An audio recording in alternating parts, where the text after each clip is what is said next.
Hello and welcome to the Plate Spinning Academy podcast, hosted by me, Nic Davies, a productivity mentor and multi-passionate entrepreneur. I know what it feels like when you want to do all of the projects all at the same time, with never enough time and energy to do it all. I'm a passionate creative who's found my almost perfect blend of business and life that keeps my head motivated, my body energised and my heart happy.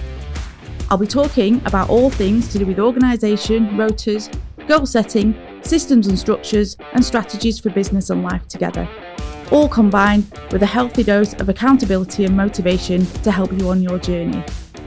It's time for you to find your tailored recipe for accomplishment and contentment.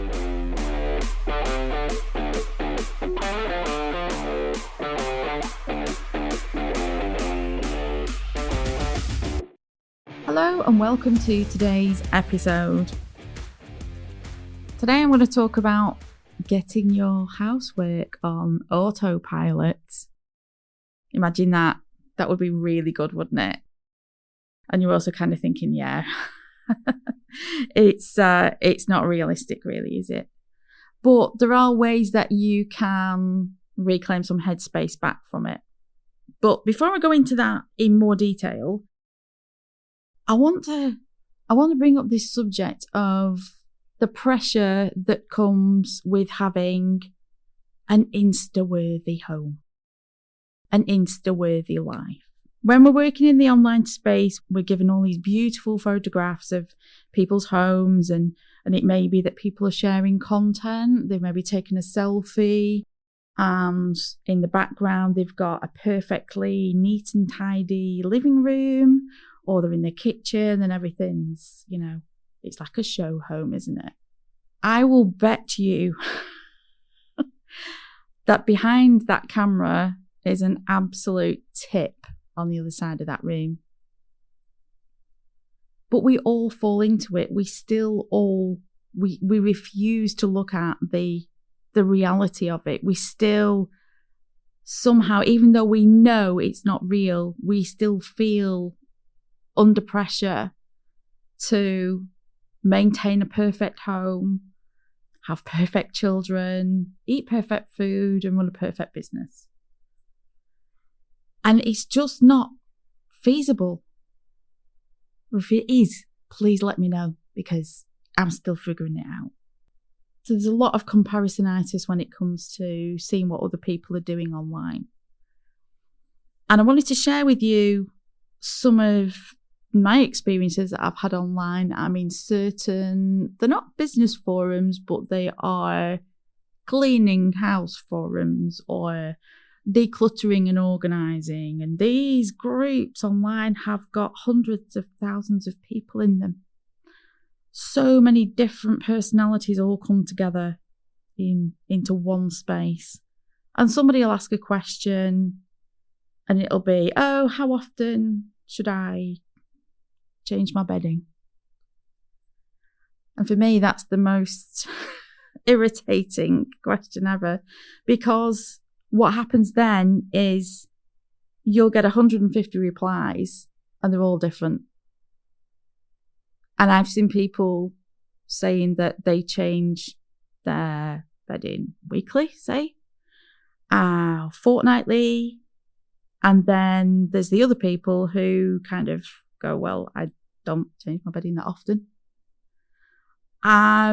Or when it needs it, which is open to interpretation. And then the other side of it, where people are changing their bedding every day or every other day. Now, I have absolutely no issue with any of these answers because they are relevant to the person that is posting them. They are relevant to that person only. If you need to change your bedding every day, change your bedding every day. If you need to change your bedding every month, change it every month. Every 3 months, whatever you want to do. I don't care, and I have no shame in saying I do not care about how often you change your bedding or how often you vacuum or how often you wash your kitchen floor or how often you clean your windows. All I care about is that you are safe and happy and content in your home and that you can manage it. Because we've all got different abilities. Not everybody can keep on top of things, right? So we just do what we can do. But one of the things that I came up with for myself, which I still work with, I came up with this concept probably about 3 years ago, and it still works for me today. And it is my housework goals. And it's all about me considering what my ideal space looks like to live in. And it's also about being realistic with that as well. Is it realistic for myself as well? There was 6 of us in the house up until a few weeks ago. That we're now down to 4. But is it realistic with children and dogs in the house and a husband that has a very manual job and comes in with dirty overalls and boots? Is it realistic that our house is pristine clean? Probably not. Not unless I'm going to be cleaning 24/7, and I'm telling you now that is never going to happen. But also, I can't live in a kind of minimalist environment either. I need to have my clutter around me. I'm a maximalist. I love bright colours. I love having things out on display. I like storage, but I like to have it seen. I need to be able to see it. I'm a visual organiser, so I need to be able to see what I've got. Otherwise, I forget. Put something in a cupboard, doesn't exist to me. I need to have it out on display. And then I'll remember to use things. So I'm talking a bit about my housework goals that I came up with.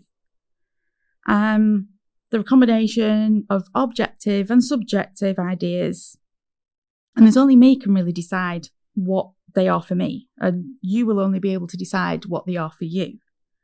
But the examples I'm going to give you now are my 10. And these are the 10 that I wrote 3 years ago. And I'll be honest, these are still very, very relevant today.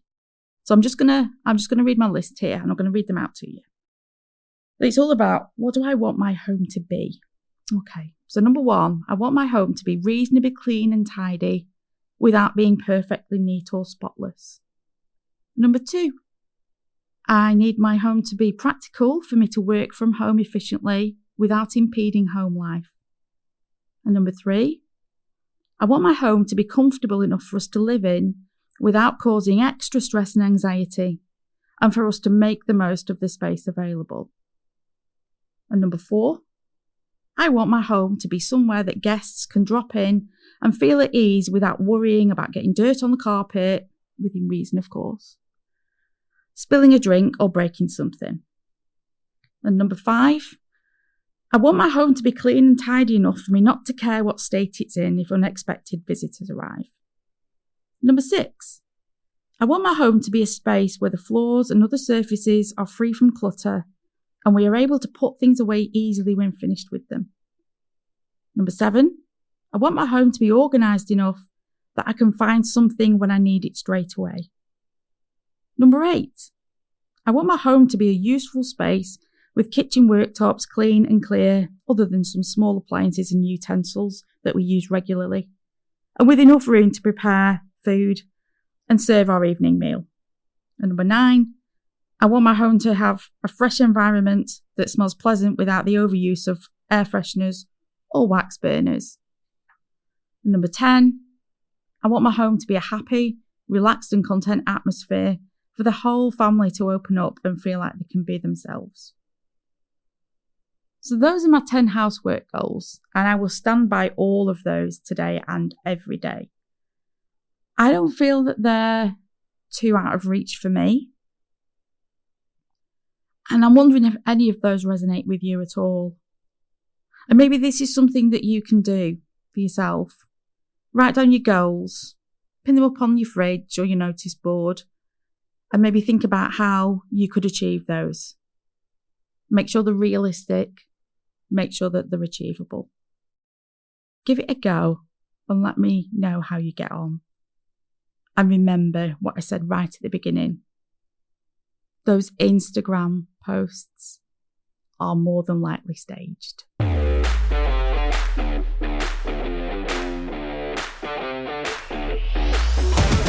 I hope you've enjoyed today's episode. Come and find me on socials. I've got a couple of free groups you can find on my profile that you are welcome to join. I'd love to hear more about what you'd like me to talk about on the podcast, and I would welcome your ideas for future episodes.